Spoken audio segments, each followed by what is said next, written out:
From what I seen, the Bucs just hurt themselves. We could have won this game. We could have easily won this game, bro. Easily. We beat ourselves. That's all that happened. It's frustrating. We got a young team. I understand.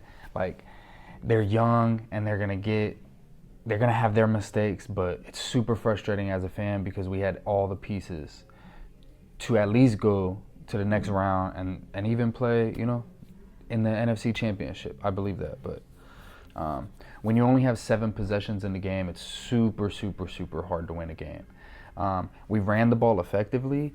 Baker was 15 for 18 with 2 touchdowns. Bucky Irving was 17 for 77. Those are good numbers. Again, we just didn't have the ball long enough. Penalties hurt us. And then when we did come up with that 4th down stop, it's the jet sweep. I heard everyone talking about it, and it was just a timing thing. It was just timing. But we can't have that.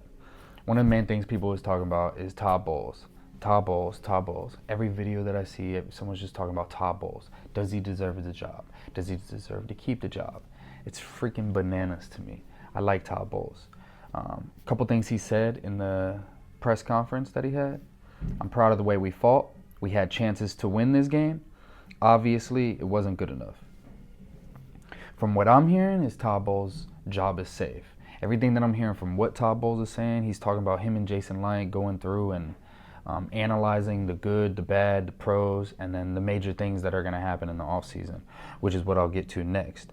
But my top takeaway from this stupid ass wild card loss, we should have I love Jayden Daniels. I love him. He's awesome. He's going to be good. I don't know if I would have picked him over Caleb Williams, but it looks like you should have picked him over Caleb Williams, but that's neither here or there. Their D-line is awesome too. Payne went out for a couple possessions. It helped us. But they had the ball 36 minutes. We had the ball 24 minutes. 7 possessions. We just needed the ball more. The jet sweep, fumble, it would have been a great play call. There was no linebacker on that outside. McMillan probably would have got a first down. It would have probably been a great play. Timing. They're young players, though. The previous possession, Barton had a missed snap, which they were talking about in the late game, in the press conferences after the game, and the O-line penalties. So we didn't have the ball long enough. Young players with mistakes. Zion McCollum, bro, you've been absolutely amazing this year, but you had that. It was like a 3rd down in their red zone. You had a 3rd down penalty, a pass interference where they threw it deep. I don't even think the ball was catchable, honestly. It was a boo-boo ass call. You don't like to see shit like that as a Bucs fan, but it is what it is. You did hold his hip. So if we don't have that, which is an easy thing to fix, they don't even have that extra. I think they scored a touchdown after that. I believe they scored a touchdown. I keep going back to what Todd Bowles said. We had our chances. That's how it felt as a Buccaneer fan. We definitely had our chances. It looked like we were going to come away with it until that fumble. So we beat ourselves.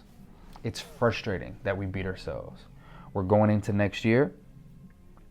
Baker's obviously under contract. We got all our core pieces, which is amazing to think about as a Bucs fan because we keep re-signing and re-signing our own and re-signing on our own, and it just Jason LICHT is amazing. You gotta love Jason LICHT as a GM for the Buccaneers.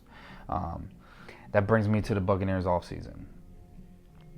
Todd Bowles, his job is safe, guys. I'm sorry if you don't like him. I'm sorry, but we're keeping Todd Bowles. I expect Liam Cohen to get some head coaching opportunities and to get interviews and stuff, but I don't expect him to get a job this year. Nope, we're going to keep him on. Even if we got to give him a pay raise or something. Obviously, the number one thing that we got to do is keep Liam Cohen on the Buccaneers. That's probably our main priority, is to figure out a way for that to happen. More money, whatever it is, but keep him on staff. What happens if he isn't on staff? I don't even want to think about that, honestly, because the offense looked great this year. Baker played great. But whoever we bring in, if Liam Cohen leaves, we'll talk about that another time. I don't even want to get into that shit. Free agents. Ben Bredesen, our left guard. KJ Britt, linebacker. Mike Edwards, safety, who we picked up mid-season. Will Golston, Chris Godwin, Bryce Hall, Robert Hainsey, Levante David, Greg Gaines, Anthony Nelson, Sterling Shepard, Justin Skoll, Joe Tryon, Kyle Trask. To be completely honest, I expect some of those guys to be back on the roster. I don't expect all of them to be on the roster. Todd Bowles was talking about Chris Godwin in the exit press conference that he had, and I'm 100% sure Chris Godwin is going to come back as long as he wants to be a Buck, which I see no reason he wouldn't. He would excel in this offense. He was excelling in this offense the first 4 games. I expect us to bring Chris Godwin back. I expect us to bring Mike Edwards back. Will Golston is a lifetime Buccaneer. I expect him to come back at some type of veteran contract. Greg Gaines played great for us this year in his limited minutes. When at the beginning when Cansey was injured, and then even late in the year when we just needed snaps, Greg Gaines was awesome, so I expect us to bring him back. Anthony Nelson has been on the roster for a couple years. I don't know. He might be looking to get more money somewhere else. Joe Tryon, I expect us to bring him back on a 1 or 2 year prove it deal, something like that. Kyle Trask, he's been in the offense. I don't see no reason why you shouldn't bring him back. Ben Bredeson, KJ Britt, those are the main positions that I expect us to upgrade in the offseason.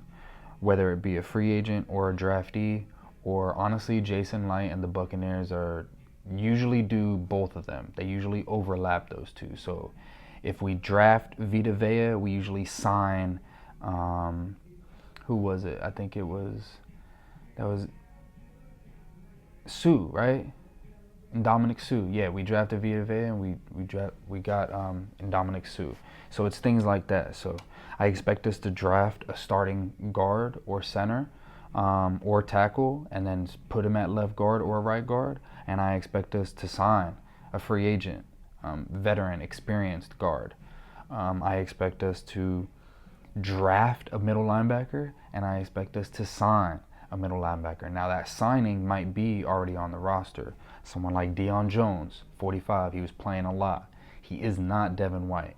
He is just as quick and he covers just as good as Devin White, but he doesn't have the extra shit and the supermodel behavior, the diva shit that Devin White had. So Deion Jones, I loved him coming out of college. He's awesome.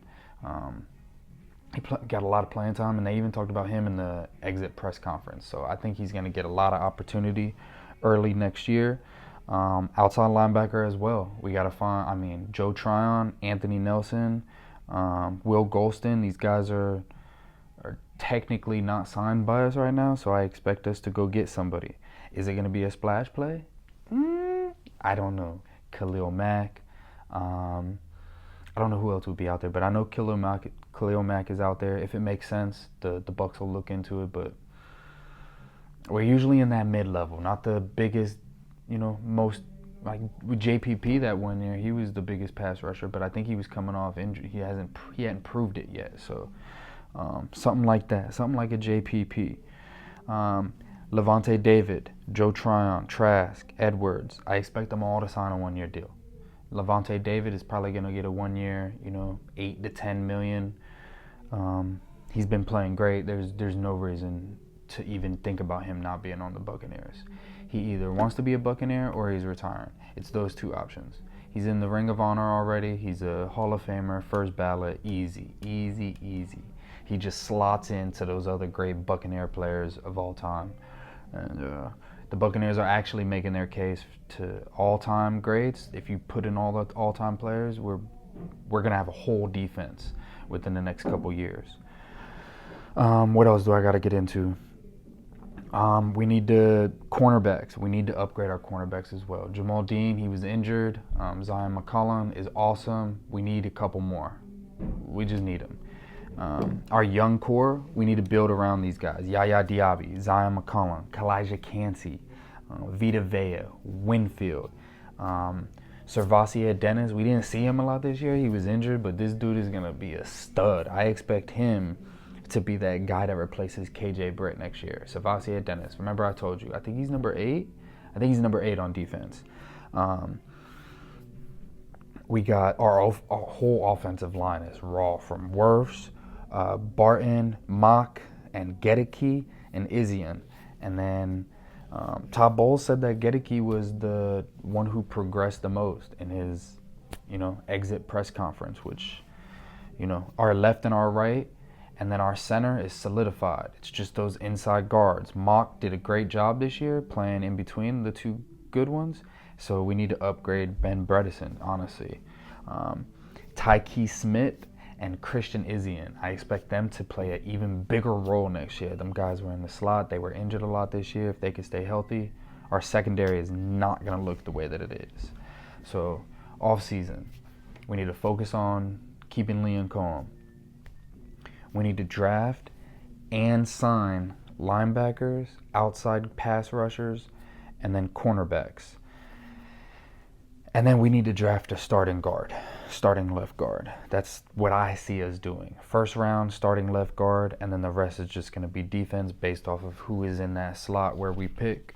But the future looks bright for the Bucs.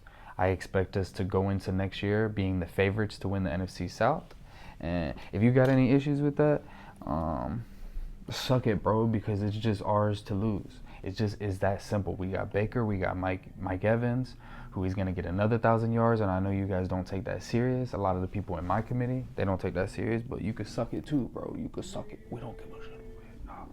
It's the Bucs all day. WeWatch supports the Bucs, okay? Everyone on the Bucs. We have full faith in Jason Licht. We have full faith in the Glazers to make the right decisions. As long as you make good decisions in an organization, you'll end up winning in the future. So we've been to the Super Bowl before. We will get back there and we will win it. We don't go there and come up a half a yard short like the Titans do. We go there and we win that shit, and we win it handedly. All right.